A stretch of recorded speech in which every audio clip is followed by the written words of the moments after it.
And friends, there's really only one solution to the problem of evil in our lives.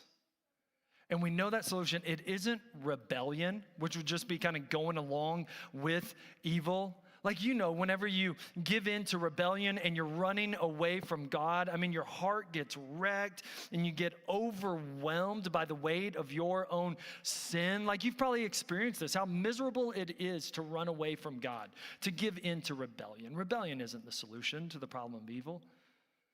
But it also isn't religion, where we just try in our own efforts to measure up and do enough good deeds to make God happy. Maybe if we just give a little bit more, maybe we just volunteer a little bit more, maybe if we can just try a little bit harder. But even when we're doing that, we trip over the evil of sin in our own hearts. In our hearts, we feel the sin even while our hands are trying their best to do something nice in life.